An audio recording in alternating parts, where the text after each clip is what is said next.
Thank you. Well, good morning. I'm up here nervous because I got to follow that whole business of are we doing the right thing? But I want to share with you some take-home insights from a national survey that you all helped with in 2016. And I do have a ton of information. There's far more information about coming out of this very rich survey than I can share with you this morning. But this is just a few take-home insights that I thought you might be interested in, given the conversation topics this morning about diversity and inclusion. So first off, one take home is be very, very concerned and wary of slow poster sessions at conferences, because that's exactly what landed me into this project. So in 2015 at the ASHS conference in New Orleans, I happened to have a poster near Bryn Tackle's poster. Bryn is from Iowa, completed a master's degree with Denny Schrock, and Cynthia Haynes, I think, was on that committee as well. And he had some motivation data for Iowa Master Gardeners. And some of the pieces that he was presenting on his posters resonated with me because I was sharing some project evaluation data from one of my Georgia projects. And I was like, and it's slow. There wasn't anybody coming by talking to us. So we were left to our own devices. And by the end of that poster session, I was dreaming of a national survey. So you all were gracious enough in 2016 at the National Coordinators Conference to listen in to the spiel, the plan. This project did demonstrate that we do have a structure. If you look at that pyramid, we do have a structure. We've got state coordinators who talk to their local coordinators who talk to their master gardeners. And not only this project, but also another project that was published in 2016 demonstrates that that's an effective communication line for our program nationally. So with all that, thank you to each one of you who supported the project, who answered questions, who sent it out to your local coordinators as well as your master gardeners, because we can't do these types of studies and get this kind of information without your help. So I do thank you, and I want to say thank you to the Iowa State folks for those early contributions, conversations, and collaborations. So we had a great response to the survey. We had 35 state coordinator responses, so 35 out of 49 programs, 290 local coordinators representing 29 states. And from these numbers, from these survey pieces, we found out that we can estimate about 1,500 local master gardener programs in the United States. We didn't know that before. And we had almost 7,500 valid master gardener responses. That's a lot of data. You think this is a lot of information for 20 minutes, try working with 7,500 responses. So this, you can find more in print already. The first paper is out on this, which is basically a demographic analysis from the project. You can get that from Hort Technology, you can get it from the website, etc. So I encourage you to read that if you're interested. So from this project, we know who our volunteers are and maybe who they're not. So that informs our work. We did get a great response across the country from each of our regions. These are the Extension Master Gardener responses by region. And we know that for Master Gardeners active in that 2015-2016 timeframe, they averaged 64.8 years of age. The range was 15 to 95. So how's that for an adult volunteer program? So mostly female, primarily Caucasian, very well educated, mostly retired, and of economic means. Some surprises here, right? Yeah, I'm seeing great shock and surprise on your face. So one of the experimental angles that I've got going on in this project is taking a look at generation. I'm using that as a lens to see if there are any clues, trends, anything that we can see to kind of forward look into our program. I feel like we're kind of at a crossroads. We've got 40-something years of program history. I keep hearing everywhere I go, I need younger volunteers, I need more men, all that kind of stuff. So, what are our patterns? So generations was one of the lenses for the study, and you can see that of those 7,500 responses from volunteers, that 73.2% are baby boomers. So those folks that are born 1943 to 1960. So try to remember that in your head.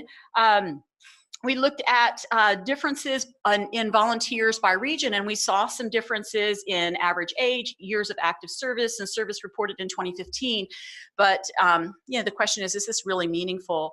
What does this mean? And we'll just look at it over time.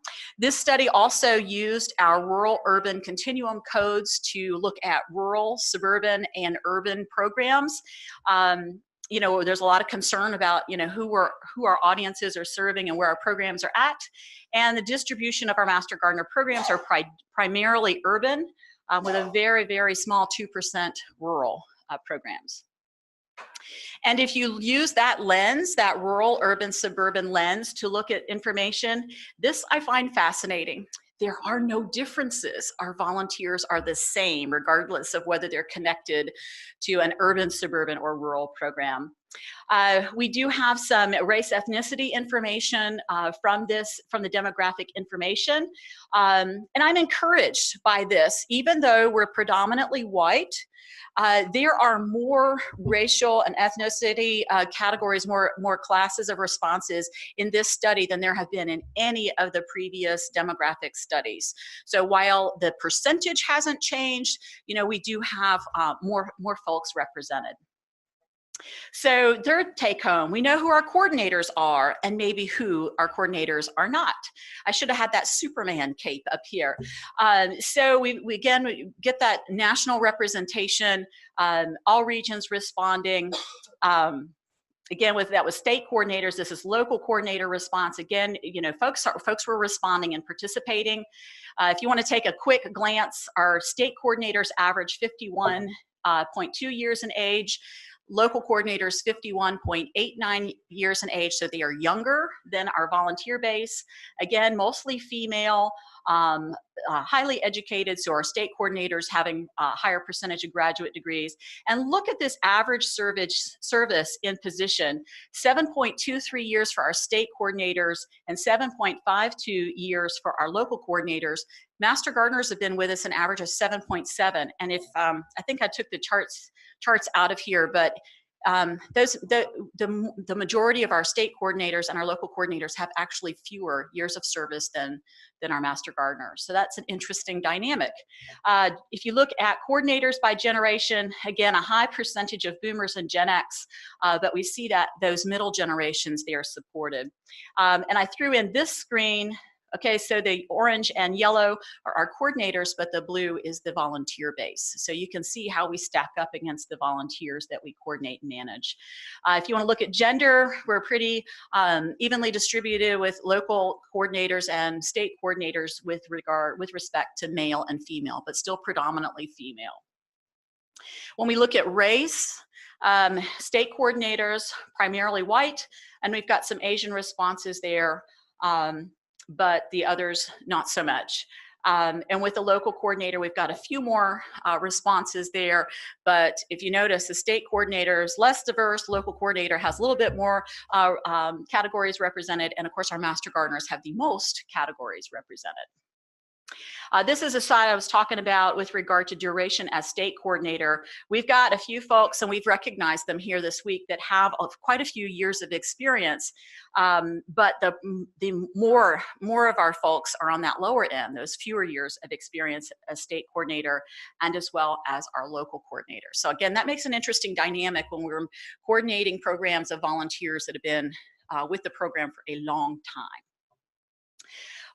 Another take home here is that we know we've got something pretty special going on. This is another one of those things when we ask, how satisfied are you with this program? The active and the inactive people said, yeah, this is really good. I'm moderately or extremely satisfied. And then when I cross-tab this question, the true question is, will you refer somebody else to our program? This is the true test of the metal. Then we see that, that if you're gonna say, yes, I'll refer people, 91% of those people are, would say, yes, I'm gonna refer. And of those folks, on the extremely dissatisfied with their master gardener experience that would say, no, I'm not going to refer, we are talking a very, very, very small proportion of people. So they can be dissatisfied, but they're still going to tell their friend, you should do this. I don't know if that's good. You got your back or what. So we asked questions about, can you rate your local program? Again, very positive responses here. We asked their opinion of their local coordinators. This was on a 4-point scale. Very, very high numbers. I saw some very affectionate things. I think every county should have bleep as my coordinator. Just insert your name. That'll be good. All right, so we got some suggestions for improvements at the local level, and this was largely driven by local dynamics. We had a lot of responses from Wisconsin, and it was reflective of the stress that you guys are going under. So in other places, people were quite positive. Okay, so I asked coordinators, how about you? Are you satisfied? Look at this. So no grumbling. We do have sign-in sheets to deal with and reports to answer, but look at this. You can't lie. You told me you were pretty satisfied with your position. All right, a fifth take home, and I am running fast, but a fifth take home is that we've got a pretty good understanding of why our Master Gardeners come to our program, what motivates them to volunteer. This is a slide I show in our training program. There's all those social benefits, those personal development benefits, all of that sort of stuff. Boyer et al. Showed some benefits to volunteering that we didn't measure in this particular study. These are connected with being a Master Gardener, but we went with the volunteer functions approach in this study. And that's saying, everybody comes for a reason. There's a purpose that's specific to the individual. And we looked at these 7. The top 10, and I didn't bring all my data here, but the top 10 are in those understanding and those values categories. They want to learn, they want to improve themselves. That's pretty classic. Take home number 6. If we were in the corporate world, we rock. How many people or how many corporations have 35 executives, 1,500 middle managers, and 90,000 people on the ground? And guess what? We all say the same thing. I mean, that is profound. So if you start looking at our priorities, very, very little differences, very few significant differences in what we prioritize. And so that's just pretty darn good. So great job, y'all. So it's clear in this data that we're all responding. We're prioritizing that response to individual inquiry. That's consistent with the purpose of the program and our previous papers. We saw a little bit of variability with hands-on historic gardening and demonstration gardens and quality of life projects. And you'll have to wait for the paper to come out to see the discussion on that. All right, so number 7, take home number 7, according to our current volunteers, this is who they think our future volunteers would be: younger, they would be male, and they would be more racially diverse. So that, I think that we're really on a timely crossroads with our program to really not only who volunteers with us, but who our programs and projects serve. So I think it's a great time in our history to really think about, what's next? How can we do this differently? What do we want our program to look like in the future? And then, of course, more commentary that there would be more opportunities to train via distance. And we talked about technology on our first opening night, and some opportunities to volunteer during non-working hours. So a very interesting piece came out of this project, that we do have appeal. Our Master Gardener program, though it's predominantly a retired audience right now, or excuse me, participants right now, we do have appeal with the younger generation. So we're seeing Gen Xers, Gen Ys involved in the Master Gardener program. And look at that. These folks are training at a much younger age than their Master Gardener predecessors. So that's something important to pay attention. Technology, how we teach, how we train, how we coordinate what our projects look like. All of that is very important for consideration. Take home 8, we get a few glimpses of where we should head in the future. So I asked this question: what's needed for the improvement of the Master Gardener program in your state? And unfortunately, I didn't ask coordinators this question. This would have been a great comparison, but a lot of Master Gardeners, a lot of the volunteer responses were, I don't know what you mean by this. I have no concept of what our program needs to do. This is all management sort of stuff. I don't know. But I looked deeply at the open-ended responses to this question, and I think the one thing that responded that concerned me the most is this business. If you look at this, this rules and bureaucracy complaints, it represents 7.1% of like 77 questions out of 770. Okay, so if you actually took that in the context of the 7,500 responses, we're talking less than 1%, but it's that proverbial bad attitude, that bad apple, that bad potato that I remember from being a kid. There are folks there that really resent Extension's coordination of the program, resent reporting, resent our leadership and our vision. And I think that as a coordinator, as coordinators at every level, we have to really pay attention to that and address that appropriately. So very small, but nonetheless important. So again, some glimpses. Our youngest Master Gardeners indicate highest protective and career benefits. So volunteering at this organization allows me the opportunity to escape some of my own troubles. These are a little bit different from our older folks. And of course, career, if you're a largely retired audience, career is not so important to you. But our younger ones are looking for career building things, whether it's connections, skill development, etc. Our rural Master Gardeners derive more social benefit from their Master Gardener experiences.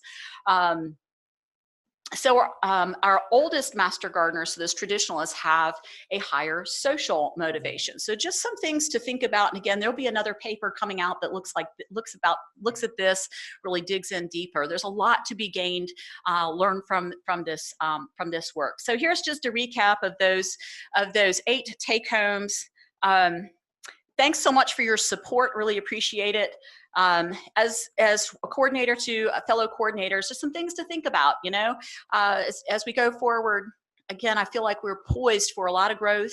The Master Gardener program has a tremendous amount of capacity, and we get to determine, you know, where we go from here. And that previous slide was, you know, what will we do differently? You know, Einstein said the definition of insanity is doing the same thing over and over again and expecting different results. So what do we, you know, we get to choose what we're going to do differently, what we're going to try, and figure out where our program goes in the future. So thanks.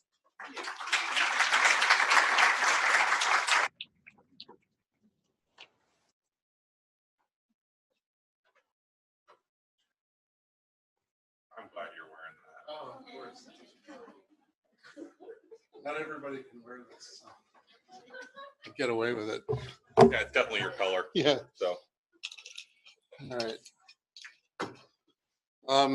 This is a distraction because after this morning's refresher about affirmative action and our requirements for statistics, the things that I'm presenting are not numbers that are going to be sent to Washington.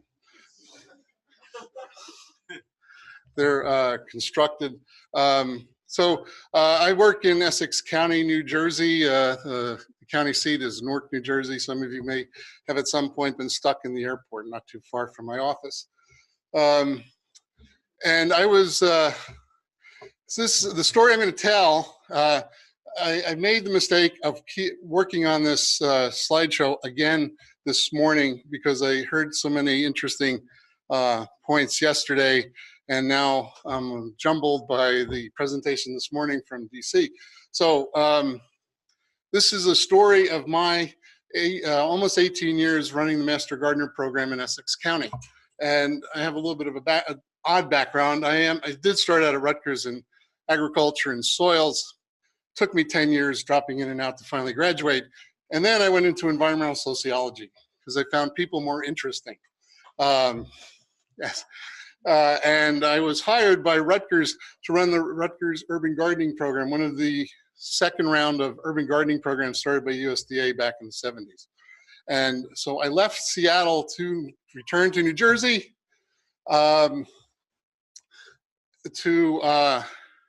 so yesterday's talk with Michelle drove home a point. I'm a sociologist, and one of the things I learned was to be reflexive, think about myself, otherwise known as being comfortable with your biases.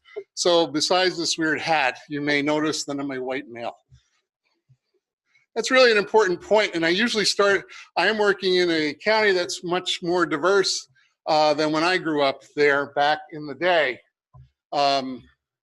In 2000, the U.S. Census showed that 41.2% of the population was Black, that 41.5% was white.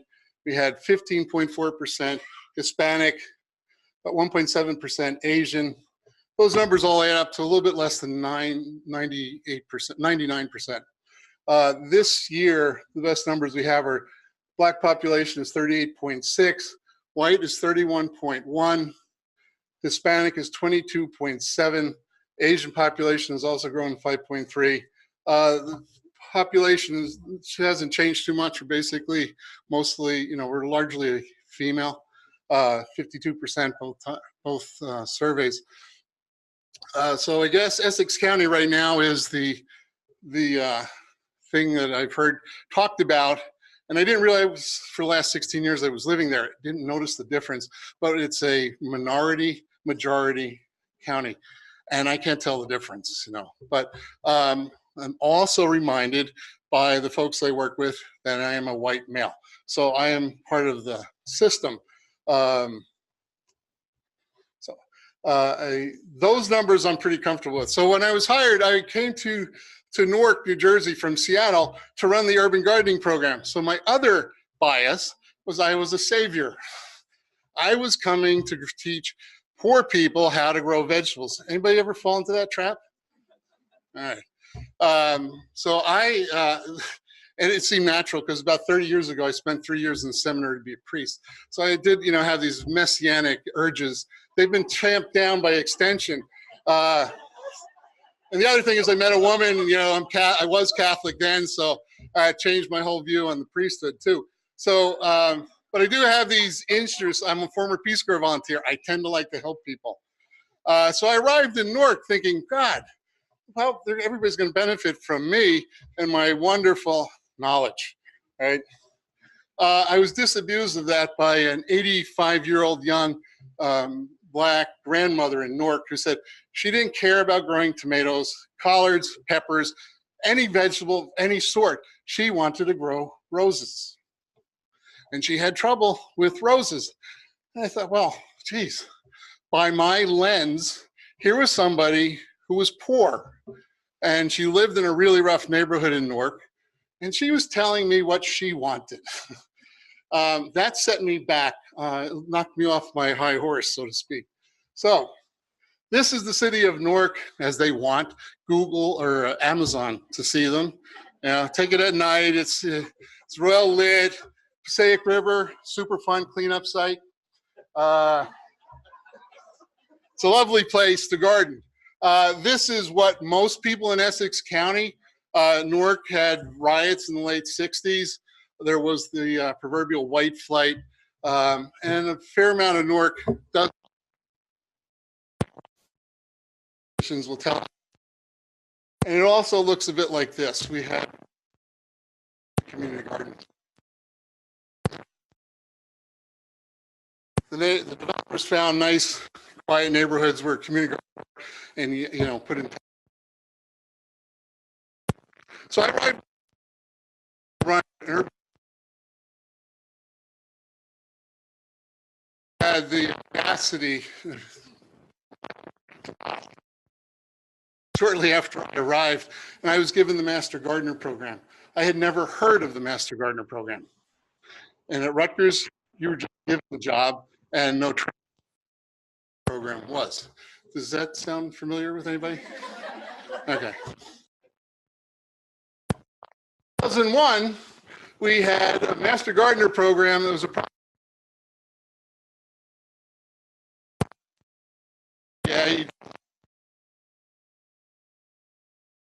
the previous show. So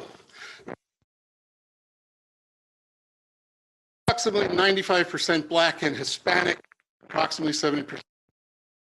That's the best that I've been.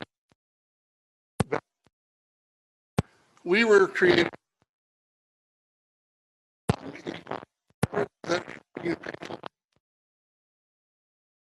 so this being created by Rutgers Cooperative Extension, and it was reinforcing a lot of the biases that were in the community.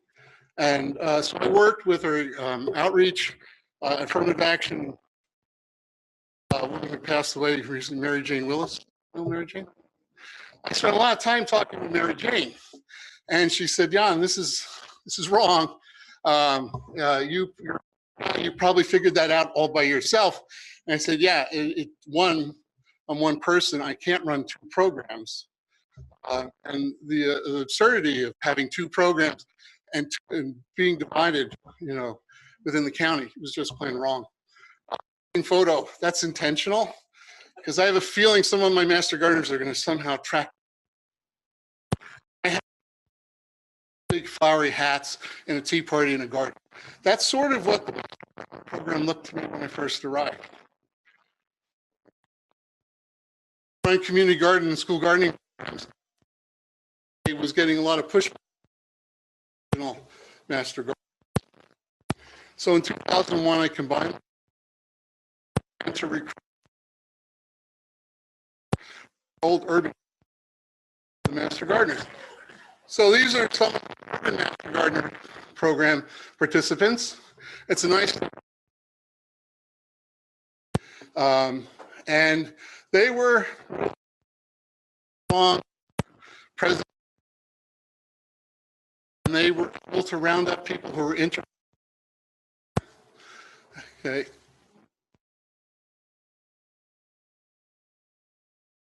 So what I found in 2001, well, there's a discrepancy. Master Gardener program costs $125. Program. So we have an independent association. Anybody blessed or cursed with those? I'm on the fence, usually in the negative. They provided scholarships. So I thought, okay, we have the economics. My master gardener training is on the west side of the county. Newark is on the east side of the county. Essex County, its widest, about 14.5 miles.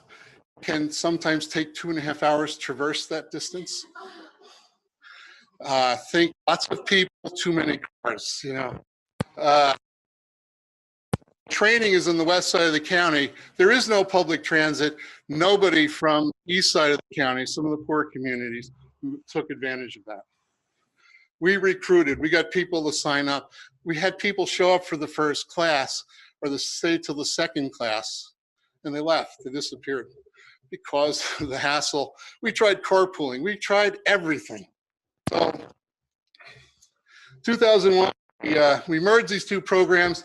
The urban gardening program focused almost always on exclusively on vegetable gardening, and the master gardener program was mostly ornamental and landscaping. Right, so we combined the 2. I added community and school gardens to the curriculum. So I talked too much and I got the slides. So evolution from 2001 to 2004. Master gardeners are 100% white and 90% female. 2005. We got creative. We worked with agencies to provide transit. So they provided free buses. Access to the program, we went from 100% white to 50% underserved Black, Hispanic community members joined us. And we had a few more men show up. Relying on public politicians, as this in general, is unreliable. Those buses only were able to last for 2 years. And in 2007 to 2009, we were back up to the kind of dire straits we were in before, 90% white and about 80% female. In 2010, the county opened a new community center in Branchbrook Park in Newark. If anybody's ever in Newark, and I can't tell you when because of the weather changing, it has the largest cherry tree collection. It's the county executive's apple of his eye. Sorry, the bad pun. But if he hears DC puts in 500 trees, he goes and installs 600. And he's got a fetish for this. So it's an amazing garden. It's the oldest county park system in the United States. It was designed by Olmsted. Lots of people come in April, May. Sometimes they bloom in February, now March. But in that park, there's a community center where we move our training. It was renovated and available to us in 2010, and immediately we dropped back down to greater, or improved, or not dropped. We upped our numbers with the underserved community. Non-white participation increased to 50% and 25% male. And what we do now is we alternate every year. Community Center in Newark is available to us on odd years. So this September, the graduation class is in 2019. So starting this September, we're moving back to Newark. So every year we alternate between the east side and the west side of the county. And that does have an impact on us. In 2018, this current class, we're at 50% white and female. Our numbers are improving with the non-white or underserved population. We've become more accessible. People have started to enjoy each other, and they're selling the program. The volunteers themselves are selling the program to their members of their communities. And we're increasing a bit our male population. In 2019, these numbers are based on the registration. Our class size averages from a low of 25 to a high of about 45 each of these years. And this year, right now, we have 30 people registered for the program in Newark, 60% Black and Hispanic, 40% white, 30% female. I can only, so I'm reading people's registrations. I don't know anybody's gender unless they go by kind of European traditional names that I identified. So I'm not so sure, you know, it could be, again, 80% female, or it could be 70% male.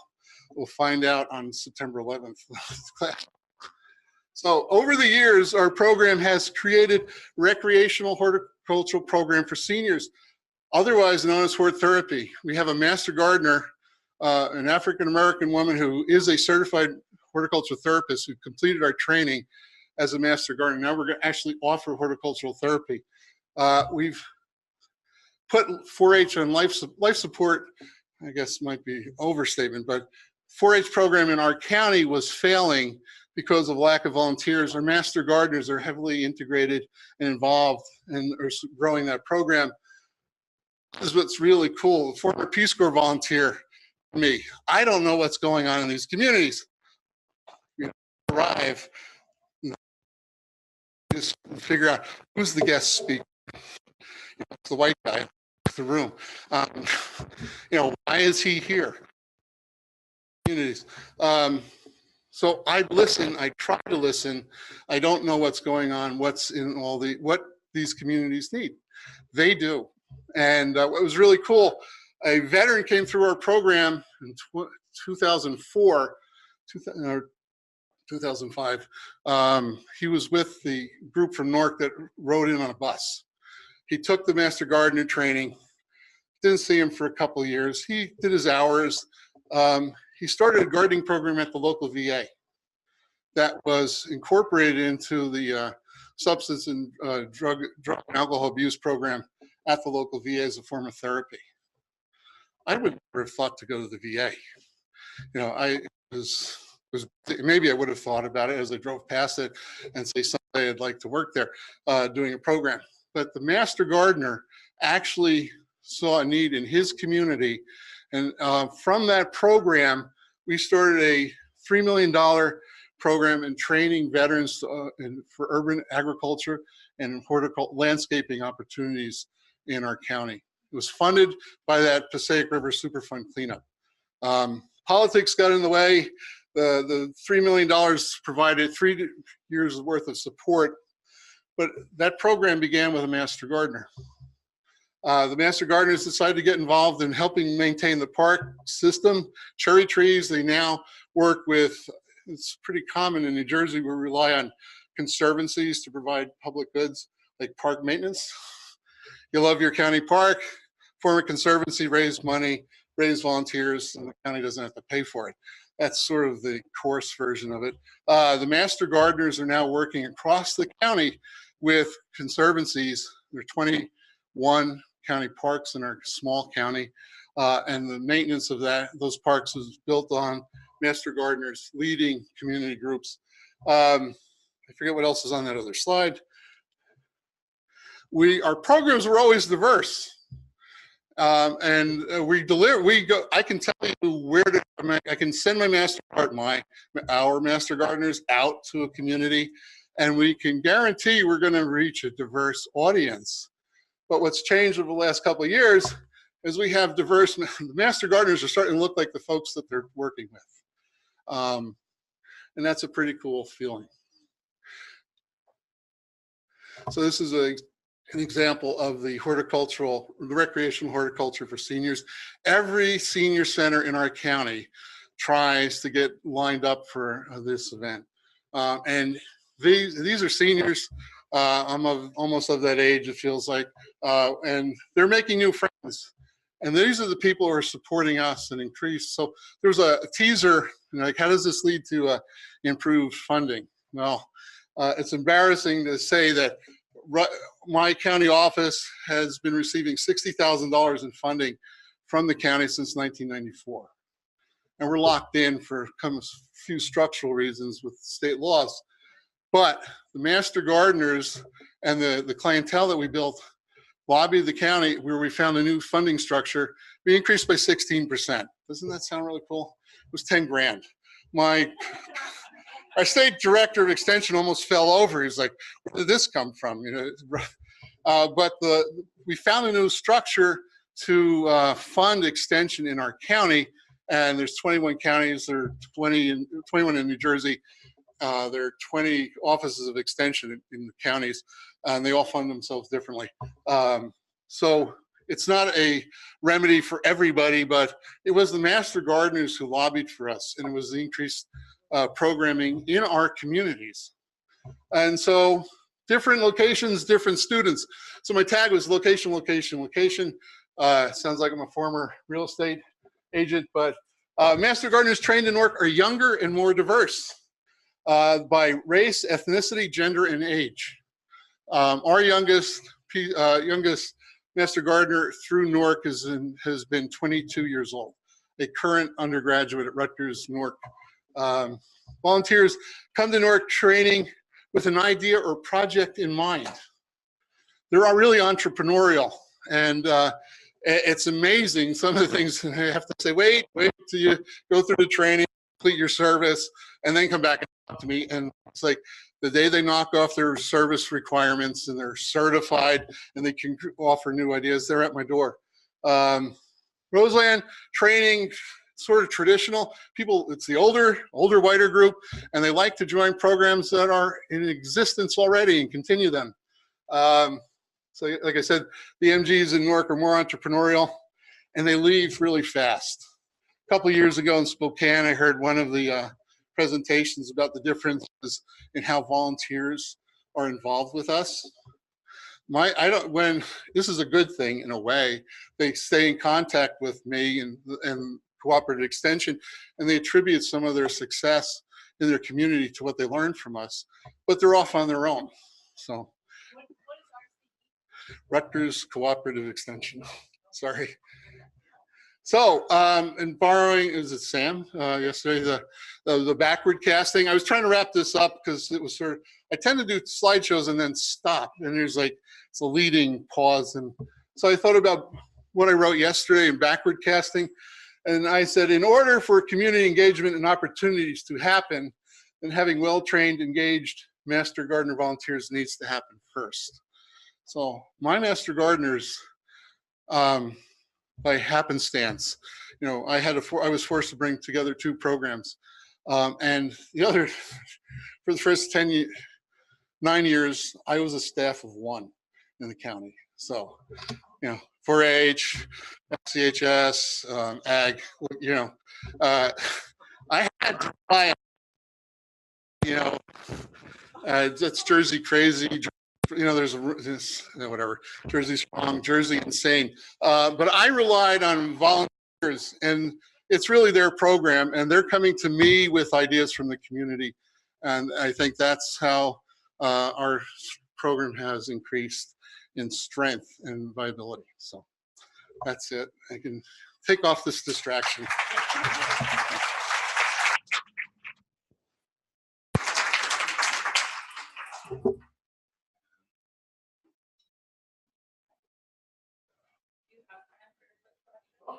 Let's do one quick one, guys. I'm trying to find.